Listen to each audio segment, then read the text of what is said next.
So once again, the Pengrowth Saddledome is our destination for After Hours, the program where the stars of the game come to tell their story, whether they want to or not. Although, if you know anything about our guest tonight, you'll know that there'll be no form of torture required to get Craig Conroy to share his experiences with us, because one of your most endearing qualities is that you love to talk hockey. So, my friend, you were built for this show. This is perfect. That's what he said. It's only an hour, though. I wanted a little bit more. Kelly, what did you guys do better tonight as opposed to Thursday? You know, I think defensively, obviously, we yesterday was a long practice, just working strictly on what they were doing and doing so well against us in the first game. So I thought we definitely kept them a little bit more to the outside and not as many great scoring chances. Down low work you guys worked on? Yeah, you know what? Because they do stuff differently. They don't really have an overload guy. They keep guys really low behind the net, and that was, you know, they were getting a lot of room and creating a lot of havoc behind there. So, you know, we worked on that yesterday, and it seemed like today it came to fruition, and it worked out well.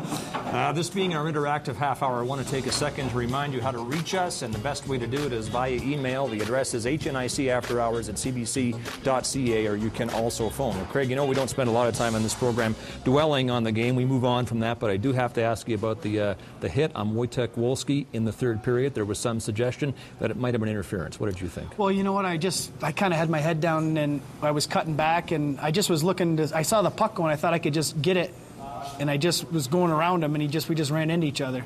You know, I felt bad. I didn't know. I wouldn't even feel that hard, but you know, I guess I just went to go get the puck, and yeah, and that it looks like you're just trying to get to the puck. Well, the puck's just behind him there. Yeah. But that, you know, definitely I didn't want to hurt him. I didn't even, you know, I turned around, and the play got shot down, and then I saw that he was having a hard time getting off the ice. So hopefully he's okay. But, you know, by no means did I mean to run him. Right. Craig, the trade in which Darryl Sutter reacquired you from LA was just about 3 weeks ago. I think it was, Monday, January 29th, and the Kings were on their way to Calgary. I'm interested in hearing where you were when you got the news and how you got it. Well, I was in Red Deer, at outdoor rink in Red Deer. We were just having kind of a fun practice. We were with the kids, and next thing you know, we're walking off. I'm probably the last one. And, you know, they said, you got to go in and see By the way, before you carry on, your 2 goals from your first game against your former team. That was fun. You know, that was a great night to be back, the celebration. You know, I think everybody, the way Calgary treated me when I came back, that's pretty special. I mean, I had goosebumps, you know, during the national anthem, and just excited to be back. But back to the story of how you heard about the trade. Back to the trade. You know, I was just coming off the ice signing some autographs in Red Deer, and they said, Crow wants to see you.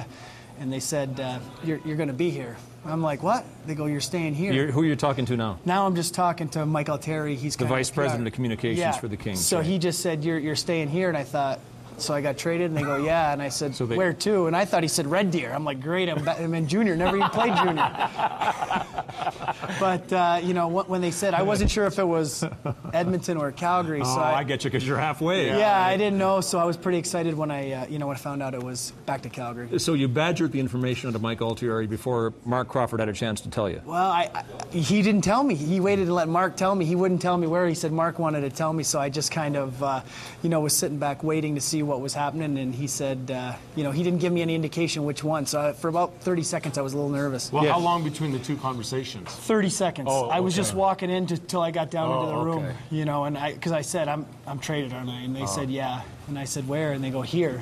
And then I said, what do you mean here? Like Calgary, Edmonton? And they said, well, Mark wants to tell you. So that was kind of the way it happened. It definitely, you know, 30 seconds, you're nervous, you're not sure which place, and, you know, I was hoping it was Calgary. And it would have been inappropriate to carry on the bus with the LA Kings to Calgary, but you were so desperate to get here that I'm told that you suggested to Peter Hanlon when he phoned to say there was a car coming for you. He said, no, that's no problem. I'll get in the truck with the LA equipment guys. Yeah, I was just going to ride. I said I would. I said, I'll ride with those guys. That's fine. It didn't, that doesn't bother me. You know, I said, I can just sit on the bags or something. They said there's no room, so you know, I just waited, and they sent a car, but, you know, it seemed like an eternity waiting for that car to come pick me up. Oh, yes, you're so excited. Got a graphic question for you from Tim in Lethbridge. How easy was it to step back onto a line with Jerome McGinley. Were you worried that chemistry might not be there when you return? And we just saw evidence of how quickly the chemistry came back on those 2 goals that you scored against LA in your return here. Well, I think you're always a little nervous. I mean, Lankow's been playing so well, and Husilius and Tanguay. To come in, you just don't want to disrupt anything. You just want to kind of step back in and do whatever you can to help the team. And that's, the way I looked at it. If I played with Jerome or I didn't play with Jerome right away, I just wanted to, be a part of something and be back in the playoff picture was a lot of fun. So for me, it just felt like, anytime you get an opportunity like that, you got to grab a hold. And, Jerome and I have been friends, and we've talked quite a bit all the time anyway, so it's not like it was just playing together was the only difference. Is that one of the problems when you said just a moment ago about you don't want to be disruptive? Is that maybe one of the problems, though, with hockey players? Because generally they're nice people. And so to be a good athlete, you have to be selfish at times, and sometimes you back off and you don't take control.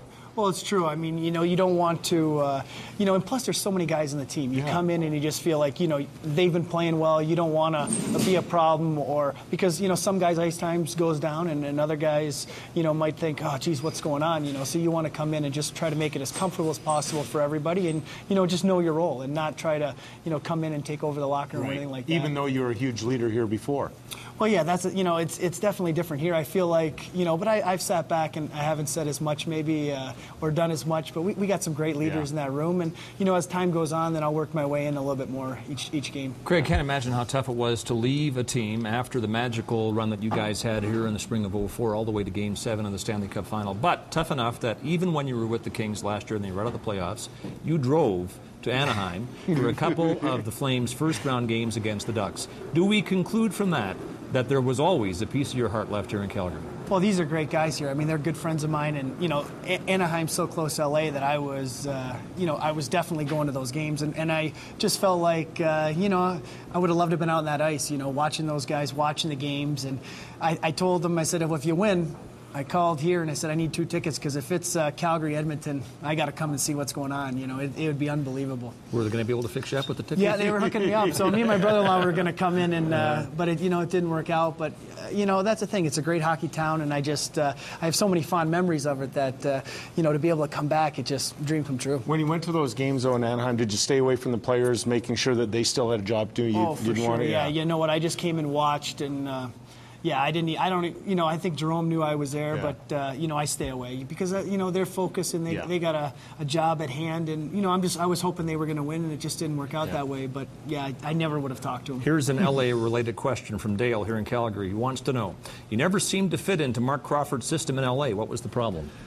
I think it was just one of those, even at the beginning, they just were going in a different direction. And, a young team, and, I didn't get to kill penalties. I didn't get to do, play a lot. And with Dimitri and everything, Dimitri and Frolov last year, the line was real good. We had some success, and they got rid of Dimitri, and I just felt like I really wasn't a part of it right from the beginning. How about playing in LA? I played there a long time, and focus is different, especially when you come outside the rink. You never have an overcoat. It's gorgeous weather on off days, and you're in shorts and so on. How did you keep your focus? I think you just try to, you enjoy it. And they make a big point of that now in LA. We don't want to just have to kind of say, okay, this is where you come and retire and have fun. Yeah. We got to win games. And it is tough because it is so nice. And when things aren't going well and you come out of the rink, it's, you go to the beach and it's beautiful. And, every day's kind of like paradise. But, I think they're trying to build something there. They're going with a young team. And they're really putting a focus on, hey, you know what? We're here to play hockey and win. And that's their number one priority. The weather's great, but we want to bring a winner to LA. Craig, got a couple pieces of videotape I want to look at here. The first of them is not exactly compelling, but it does provide evidence of how there was a bit of pressure here this morning after that 7-5 loss to the Avalanche on Thursday night. You, in conversation with head coach Jim Playfair at the end of practice this morning for an extended period of time. Now, of course, we can't hear it, but you're going to tell us exactly what he said. He just he said we need to outplay Joe Sakic tonight, and that's our bottom line. You're going to play against Joe, and you got 2 great players with you. Your line's got to, make sure that they pretty much ran roughshod over us last game, and they got a lot of goals. And, even though that we scored, we gave up a lot. So it was one of those where, hey, you know what, we need you to pick it up and battle through and make sure, he doesn't have a night like that again.